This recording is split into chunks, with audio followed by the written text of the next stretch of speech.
하나님 말씀 사도행전 8장 1절부터 보시겠습니다. 12절까지입니다. 같이 읽으시겠습니다. 시작. 사울은 그가 죽임당함을 마땅히 여기더라. 그날에 예루살렘에 있는 교회에 큰 박해가 있어 사도회에는 다 유대와 사마리아 모든 땅으로 흩어지니라. 경건한 사람들이 스데반을 장사하고 위하여 크게 울더라. 사울이 교회를 잔멸할새 각 집에 들어가 남녀를 끌어다가 옥에 넘기니라. 그 흩어진 사람들이 두루 다니며 복음의 말씀을 전할새 빌립이 사마리아 성에 내려가 그리스도를 백성에게 전파하니 무리가 빌립의 말도 듣고 행하는 표적도 보고 한 마음으로 그가 하는 말을 따르더라. 많은 사람에게 붙었던 더러운 귀신들이 크게 소리를 지르며 나가고 또 많은 중풍병자와 못 걷는 사람이 나으니 그 성에 큰 기쁨이 있더라. 그 성에 시몬이라 하는 사람이 전부터 있어 마술을 행하여 사마리아 백성을 놀라게 하며 자칭 큰 자라 하니 낮은 사람부터 높은 사람까지 다 따르며 이르되 이 사람은 크다 일컫는 하나님의 능력이라 하더라. 오랫동안 그 마술에 놀랐으므로 그들이 따르더니 빌립이 하나님 나라와 및 예수 그리스도의 이름에 관하여 전도함을 그들이 믿고 남녀가 다 세례를 받으니 시몬도 믿고 세례를 받은 후에 전심으로 빌립을 따라다니며 그 나타나는 표적과 큰 능력을 보고 놀라니라. 아멘. 13절까지 읽었습니다. 예수님 그런 말씀 하셨죠. 요한복음 12장 24절에 보면 한 알의 밀이 땅에 떨어져 죽지 아니하면 한 알 그대로 있고 죽으면 많은 열매 맺는다. 생명을 사랑하는 자는 잃어버릴 것이요 이 세상에서 자기의 생명을 미워하는 자는 영생하도록 보존하리라. 예수님은 예수님의 십자가의 죽으심에 대해서 말씀하신 것이죠. 예수님 십자가의 죽으심으로 많은 영적 자녀를 맺게 될 것이다. 더불어 그 예수님의 제자들인 우리들에게도 예수님 따라서 십자가의 죽음을 당할 때 함께 못 박혀 죽을 때 많은 영적 열매를 맺게 된다 말씀하셨죠. 신약 성경에서 가장 먼저 첫 번째 순교자가 사도행전 7장에 나오는 스데반 아닙니까? 성령 충만했던, 지혜로 충만했던, 믿음으로 충만했던 스데반의 그 설교를 듣고 반응이 이를 갈며 돌을 던졌지만 스데반은 함께 이갈지 않고 오히려 그들을 위해서 그들을 용서하여 주시옵소서, 내 영혼을 받으시옵소서, 그리고 하늘이 열리며 하나님 우편에서 계신 예수님을 보는 은총을 누리며 그렇게 주님 품에 잠이 들었다. 그것이 7장까지 마지막 절까지의 말씀입니다. 만약 세상 사람의 죽음이었다면 이것으로 끝이 났을 것입니다. 그러나 하나님의 역사는 지금부터 새로 시작되는 것을 알 수 있지요.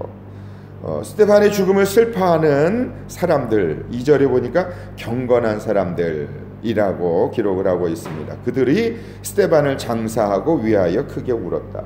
죽음은 슬픈 일입니다. 장례식 가운데 가는 것은 마음이 그렇게 편안한 일은 아닙니다. 그러나 그 스데반의 죽음, 한 알의 밀알이 땅에 떨어짐으로 인하여 드디어 교회가 시작됐다는 것을 알 수 있습니다. 교회 역사는 순교의 역사입니다. 교회는 누군가의 죽음을 통해서 교회가 세워지는 것이죠. 겉으로 보면 예루살렘 교회는 이제 끝이 났습니다. 핍박이 시작됐습니다. 1절에 보니까 그날에 스데반의 죽음 이후에 예루살렘에 있는 교회, 예루살렘 교회에 큰 박해가 있어서 사도회에는 다 유대와 사마리아 모든 땅으로 흩어졌다 그랬습니다. 흩어져 버렸습니다. 사도들은 왜 안 흩어졌을까? 그들은 아마 죽음을 각오했을 것입니다. 우리도 스데반이 먼저 죽었는데 우리도 죽으면 죽으리라. 그리고 예루살렘에 그대로 남아 있었을 것이고 사람들은 이제 뿔뿔이 다 흩어져 버렸습니다. 스데반 순교 후에 대대적인 박해가 시작되었습니다. 이제 그 교회는 끝이 났다 생각했을 것입니다. 아마 사람들이 다 흩어져 버렸으니까 사도들만 남은 그 예루살렘 교회가 무슨 힘이 있겠습니까? 그런데 사방으로 흩어진 그 사람들이 오히려 뿔뿔이 흩어져서 복음을 전하기 시작했어요. 4절에 보니까 그 흩어진 사람들이 두루 다니며 복음의 말씀을 전했어요. 아마 그 사람들이 그냥 사람들이었으면 끝났을 것입니다. 그런데 그 사람들은 그냥 사람이 아니라 복음의 사람들, 말씀의 사람들, 십자가의 사람들이었기 때문에 잘못 건드린 겁니다. 민들레를 흔들면 민들레씨가 더 사방으로 흩어지는 것이죠.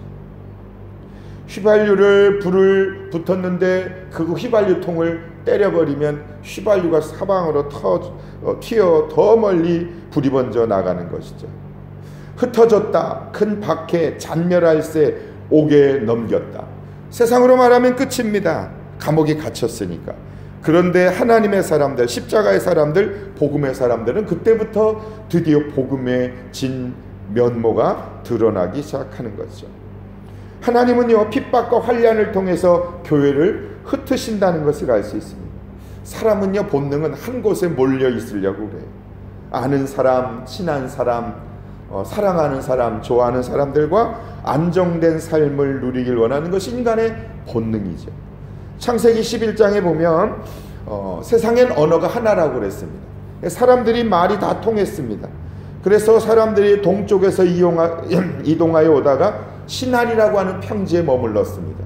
그리고 그들이 한 것은 뭔가 하면 그 이전에는 흙으로 집을 지었는데 흙을 구워서 벽돌 만드는 기술을 개발했습니다. 근데 그 놀라운 문명의 발달을 가지고 한 것은 무엇인가 하면 그들이 그렇게 말합니다. 우리가 흩어지지 말자. 우리 이름을 날리자. 하나님께서 생육하고 번성하여 땅에 충만하라. 흩어지라 말씀하셨지만 그 말씀에 불순종하여 그들은 탑을 쌓았습니다. 자신들의 이름을 날리기 위해서. 어떤 학자는 말합니다. 벽돌에 이름을 새겨서 아마 바벨탑을 쌌을 거라고. 우리의 이름을 내자. 그래서 교회들이 이름을 써서 새겨서 의자에도 새기고 벽돌에도 새기고 나무에도 새겨서 심지 않습니까? 사람들은 이름을 내는 걸 좋아합니다. 하나님께서는 온 땅에 흩어버리기를 원하셔서 그들의 말이 서로 같기 때문에 흩어지지 않는구나 생각해서 말이 다르게 하여 흩어버리셨고 그것을 바벨이라고 부르셨습니다. 하나님은 우리가 흩어지길 원하십니다. 교회도 땅끝까지 이르러 흩어져 주의 증인이 되기를 원하십니다. 그러나 사람들은 계속해서 교회에 모여 탑을 쌓습니다. 사람의 이름, 교회의 이름, 목사의 이름, 인간적인 것에 연연하여 한 곳에 모여 있기를 좋아합니다. 큰 교회를 중심으로 모이려고 하고 놀라운 능력의 사람을 중심으로 모이려고 합니다. 흩어지지 않으려고 하는데 하나님께서는 흩으십니다. 하나님께서는 서로 의견이 다르게 하심으로 흩으시고 하나님께서는 성령의 능력으로 흩으시고 하나님은 환난과 핍박을 통해 흩으시는 것을 알 수 있죠. 흩어지는 것을 마음 아파하지 말라. 흩어지는 것은 하나님의 뜻이다. 흩어지면 복음의 사람들은 무엇을 하는가? 복음을 전하는 것이다. 이것이 오늘 사도행전의 스데반의 죽음을 통해서 말씀하고 계시는 것이죠. 스데반의 죽음은 슬픈 일이지만 그로 인하여 복음은 사마리아 사방으로 사정없이 흩어져서 비로소 사도행전이 시작이 되고 있는 거죠. 하나님은 사울을 통해서 예루살렘 교회를 핍박하게 하셨습니다. 하나님은 어떤 사람을 통해 교회를 핍박하십니다. 하나님은 스데반의 죽음을 통해 예루살렘 교회를 흩어지게 하셨습니다. 하나님은 누군가의 죽음을 통해서 흩어버리십니다. 하나님은 오늘 우리 인생을 흩으셔서 흔드셔서 겸손하게 하십니다. 하나님은 교회를 뜨거운 불로 담금질하셔서 욕심과 탐욕을 걷어내시길 원하십니다. 하나님은요 흩으셔서 기득권을 주장하지 못하게 하십니다. 오직 하나님만이 하나님이심을, 하나님이 교회의 주인이심을 하나님은 드러내 보이신다. 이런 것을 알 수 있지요. 이 사실을 깨닫는 사람만이 흩어져서 두루 다니며 복음을 전하는 사명을 감당할 수 있죠. 안정된 삶을 내려놓고 전도자의 삶을 사는 거죠. 그래서 이 세상에 수많은 선교사님들이요 흩어진 인생으로 인하여 자신을 내려놓고 복음을 전한 거예요. 선교사님들이 온전한 그런 삶을 사는 사람들이 몇 분이나 되겠어요. 그러니까 오직 믿고 의지할 분은 우리 주님밖에 없습니다. 그러니까 주님 앞에 바짝 붙게 되고 주님의 복음을 전하는 것이고, 이 세상이 전부가 아니고 하나님의 나라를 꿈꾸며 흩어진 인생이 흩어져 복음을 전하게 되는 것이죠. 안락하고 평안하고 안전하면 그것에 머물러 있으려고 하는 것이 인간의 본능입니다. 우리를 너무 의지하면 안 됩니다. 사람은 연약하고 나약하고 한 곳에 모여 있기를 원하신다. 그러나 하나님은 흩으셨어요. 예루살렘 교회의 핍박을 통해서 흩으심으로 복음이 사방으로 번져 나가도록 하셨습니다. 스데반 다음에 또 한 사람의 평신도 사역자를 소개합니다. 그 사람이 오늘 본문의 빌립입니다. 5절에 보면 빌립이 사마리아 성에 내려가 그리스도를 백성에게 전파합니다. 재미있잖아요. 예루살렘 성이 흩어지니까 사마리아 성으로 내려가는 거예요.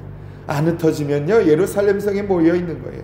흩어지니까 사마리아 성으로 내려갔다. 왜 성경은 내려갔다라고 말씀하고 있을까요? 바로 예수님을 상징하는 거죠. 복음은요, 내려가는 거예요. 복음은 올라가지 않습니다.